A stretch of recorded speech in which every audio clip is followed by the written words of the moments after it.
प्रणाम। कुंडलिनी चक्र क्या होते हैं? ये शरीर के अंदर ऊर्जा के कुंड होते हैं, 7 हैं शरीर के अंदर, उसके बाहर भी हैं। ये सब करते क्या है? ये सब frequency manipulator, modulator, amplifier, suppressor, ये सारे काम होते हैं इनके। मूलाधार ये नियंत्रण करेगा आपकी काम वासना, आपकी इच्छाएं, आपकी हवस, सिंपल भाषा में समझे तो स्वादिष्टना ये आपकी भूख, आपकी खाने के प्रति जो इच्छा होती है। मणिपुर आपकी कर्मठता, आपका आलस, आपकी जागरूकता, कर्मशीलता, ये सारी चीज़ें। अनहद आपकी करुणा, आपका समर्पण, आपके मन में प्रेम कितना है। रोड पे भूखा कुत्ता है, उसे देख के आपको कुछ महसूस हुआ? अगर हुआ तो अनहद चक्र वाइब्रेट कर रहा है। जब ये चक्र वाइब्रेट करता है तो इसमें से ऊर्जा निकलती है। उस ऊर्जा का उपयोग नाड़ियाँ करती हैं। शरीर के अंदर 72,000 नाड़ियाँ हैं जिन्हें न्यूरल पाथवे बोलते हैं। अब इसके अंदर न्यूरल पाथवे, केमिकल पाथवे, अंग्रेजी के अंदर जाएंगे तो साइंस समझने के लिए नंबर पे कॉल कर लीजिएगा। लेकिन फिलहाल समझे कि ये जो सारी नाड़ियाँ हैं, नाड़ियों को नियंत्रित करने की जो ऊर्जा के कुंड हैं वो कुंडलिनी चक्र हैं। अनहद चक्र आपके यहाँ पे है, उसके ऊपर आपका विशुद्धा चक्र है। ये चक्र आपकी विद्या, आपकी इच्छाएं, आपके इमोशंस, इनको समाज में दर्शाने का मार्ग है। उसके बाद माथे के बीचों बीच आज्ञा चक्र, ये आज्ञा देता भी है और आज्ञा लेता भी है।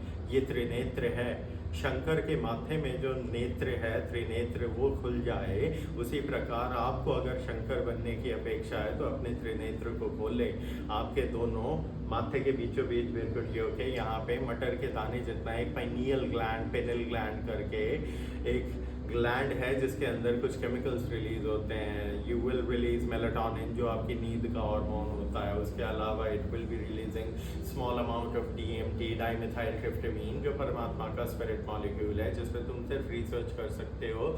इसे नियंत्रित करने के लिए आपको अखंड योगी बनना होता है, ब्रह्म योगी बनना होता है। अपने शरीर को नियंत्रित करने वाले जितने भी लोग हुए हैं, देवरा बाबा, इसके अलावा जितने भी योगी हुए हैं, आपके सप्त ऋषि हुए हैं, ब्रह्म ऋषि हुए हैं। आप अतीत में जाएं तो योगानंद परमहंस करके एक महान हस्ती हुए जिसने भारत के बाहर जाके भी सनातन का प्रचार करा, योग सिद्धियाँ इसका प्रमाण दिया और शरीर के अंदर अपनी इच्छा अनुसार उन्होंने समाधि ग्रहण करी। धीरे धीरे उन्होंने अपनी श्वास को इतना धीमा करा कि इस शरीर में से आत्मा ने त्याग कर दिया और ये सभी साइंटिस्ट के सामने हुआ था।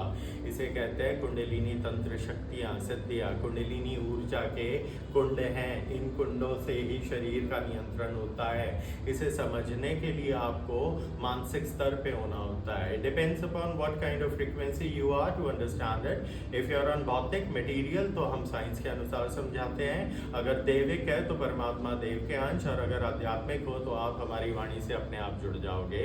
हमें कुछ करने की जरूरत नहीं है क्योंकि ये विशुद्धा चक्र वशीकरण ही करता है इन सब की फ्रीक्वेंसी। और सर के यहाँ पे सहस्रार है जिसके पर है ब्रह्मलोक है, ब्रह्म ज्ञान है, सनातन है, ज्ञान योग है। हमें जो भी विद्याएं हमारे पास हैं, मैं के पास कुछ भी नहीं है। मैं एक शरीर का परिचय है। मैं वो आइडेंटिटी है जिसने जन्म लिया किसी कुल में, माता पिता हुए, समाज हुआ उसका। हम वो आइडेंटिटी है जो जागरूक है, जो उस ज्ञान योग से विद्या ग्रहण करती हैं। और यही विद्या कृष्ण ने ग्रहण करी थी और जगत गुरु कहलाया था। यही हर एक मनुष्य के जीवन का लक्ष्य है, यही कालकी का जीवन का लक्ष्य है और सप्त ऋषियों का, चिरंजीवियों का, हर एक देवता स्वरूपी अवतार का जीवन का लक्ष्य यही है। उस ऊर्जा से जुड़ना। ज्ञान योग की जिस क्षण आपको प्राप्ति होगी आप अपने आप को परमात्मा से जुड़ा हुआ जानेंगे। यही विद्या अर्जुन को देने की कोशिश की गई थी और यही विद्या समग्र संसार को देने की कोशिश की गई थी गीता के माध्यम से। गीता का अर्थ है परमात्मा का गीत, उनके मुख से निकले हुई विद्या जो हम आपको अभी प्रदान कर रहे हैं। असली गीता को समझे। गीता का अर्थ है सांख्य योग, ये जान पाना कि आप शरीर नहीं हो, आपके अंदर आत्मा है। जो जन्मा है वो अवश्य मरेगा। ये आत्मा परमात्मा का अंश है।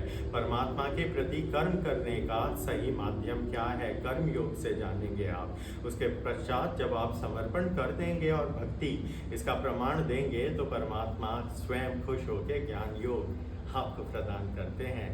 यही हर एक भक्ति का मूल अर्थ है। यहाँ इस भक्ति को प्राप्त करने का माध्यम कुंडलिनी चक्र है। ये सब जुड़ा हुआ है। जब तक कोई भी मनुष्य कुंडलिनी चक्रों को एक सार नहीं करेगा, वो भक्त नहीं, वो ढोंगी है। उसे कुछ चाहिए हमसे और नहीं मिलेगा। चाओ।